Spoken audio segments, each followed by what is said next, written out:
Hey everyone. So it's about 1 year since my prostate cancer diagnosis, and I wanted to give everyone an update on where things stand. I know there have been a lot of questions about what's happening, and yeah, a lot of stuff has been happening. Don't worry, a lot of it is actually good. The short version is I'm doing okay. I'm really well actually, but this shit is complicated. Jesus Christ. So first, the bad news. My PSA, which is the primary marker for measuring prostate cancer activity, has risen again. Um, Started in December and January, and it went from 0.76 in October, which was my nadir, and now it's almost back up to 5. And in medical terms, this is what's called becoming hormone resistant, which seems like a good name for a garage band too. But eventually, some cancers figure out workarounds to the initial treatments. They find new fuel sources. They become less dependent on the testosterone, which I don't have anyway now. And they also develop other survival mechanisms. They're really cheeky buggers. This isn't a matter of if, it's a matter of when. So every prostate cancer eventually develops some sort of resistance to hormone therapy. For some guys, that will take years, and for me, not so much. So that's a really big disappointment. And some people might hear that and think that the treatment failed, but that's really not right. It's not a proper way to understand it. The treatment works brilliantly for me for a year. It saved my life. I got really great, excellent control over my disease from that first line therapy. And considering how truly horrific that first PET scan looks, it's really exceptional. And I'm really happy about that. So where are we now? We're starting a different type of hormone blocker. It's a little bit of a Hail Mary called Nubeqa.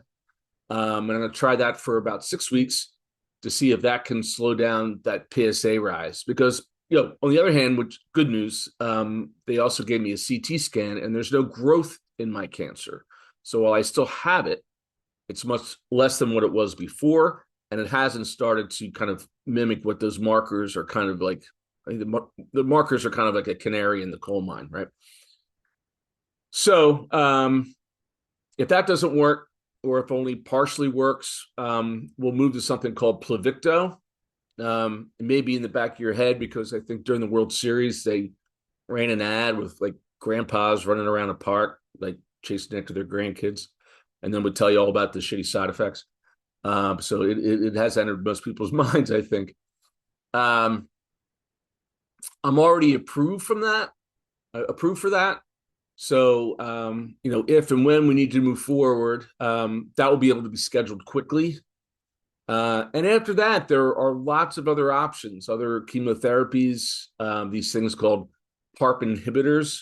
I have an ATM gene mutation. Don't ask me what it means. I have one, which means it might respond well with the Pluvicto and other sort of therapies too. And here's the part I really just want everybody to understand, that my odds right now are significantly better than they were 12 months ago. I've already bought time. I'm moving into the second line therapy stage from a position of strength and not really one of crisis. Last year the house was on fire, and now I kind of see it as I'm stomping on embers. And again, as I said, multiple treatment options still available. And I've already shown that I responded well to treatments before, and that's a good sign that hopefully I'll continue to have those. So people always want to ask about prognosis, and it's fair enough. I like to know about prognosis. Doctors won't give you prognosis because nobody knows when the meteor is going to strike anyway, right? But at the beginning of this, it wasn't looking very good. And now when I start to do the math on these treatments, and Pluvicto should last me a good 6 to 12 months and then you get to the next treatment, and then you get to the next treatment. And it's the whole strategy with metastatic cancers. You're just kind of buying time. Each treatment, nothing's going to cure it yet, but each one controls it. So what are my notes here? And again, there are things in development that could be available in 2 to 3 years. Amazing stuff happening. And especially once we get the cancer funding back started, that can be helpful as well. I'll save that for another recording. But the other great thing is like, it's my doctors are the ones that are creating this landscape of new opportunities. My particular doctor is a scientist as much as she is a medical doctor, and she's working and creating trials and experiments. And Memorial Sloan Kettering, it's just it's an amazing place. The only way I can describe it is, who likes going to the hospital? I never liked going to a hospital, and now I do. The folks there make me feel not only comforted but confident that we can kind of keep kicking this can down the road, which is part of the reason why we have other big news. You may have guessed from some of my recent Facebook posts that we have relocated to New York City. It puts me much closer to the treatments, of which I have many. It also puts Beatty closer to her work. And it's really just been a great call, right? Reducing the stress of travel when you're dealing with this stuff really matters more than I first expected. And as you know, Beatty and I reconnected here last century and spent wonderful years in Brooklyn, and now being back on the subways and walking the streets and parks is a huge booster for me. And we're also closer to Nora, who has been hugely important help in all this. So, that's all good news. I guess the other thing here I have is that I was approved for Social Security disability. Yeah, yay. It certainly provides some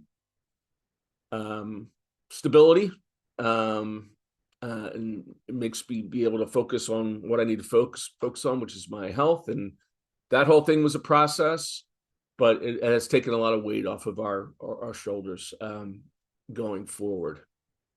That being said, I'm not done yet with EdTech. I'm still bleeding about it with my old friends and colleagues at Tech and Learning. I started a weekly podcast there called Tech and Learning Conversations back in November. I'll put a link down here somewhere if you want to go check it out. And that really has me jazzed to kind of be still here soaking in the love from the EdTech professional community as well. And, it's just another network that makes me feel just so lucky. And as I said, I've been trying to stay as active as possible, walking, doing physical therapy to work around my spine issues. I have some fractures in my T9, T11 that were caused by the original cancer. They don't really get better either, but I can do work to try to prevent those things from getting worse. The physical therapy, working on my core, has been helping me figure out how to build up those muscles that support my back without making things that much worse. So some days are better than others, but staying really active makes a difference in how I feel, and keeps me from just sitting around and feeling sorry for myself. So that's enough for now, right? But I can't finish this once again thanking everyone for their love, their prayers, and support. I am still astounded by people's generosity, but I'm learning to accept those as graciously as I can. there are so many odd inverse relationships when it comes to this disease. In a perverse way, it has given me so much. It's given me a perspective about living, even as it tries to kill me. And I could really go down a rabbit hole here, but I'll save that to bore you with a future video, maybe. But just to finish things up, I'm still here, working, staying active, having fun, making plans, and buying time. So thanks for watching, and thanks for listening. And please reach out. I'm around. Okay.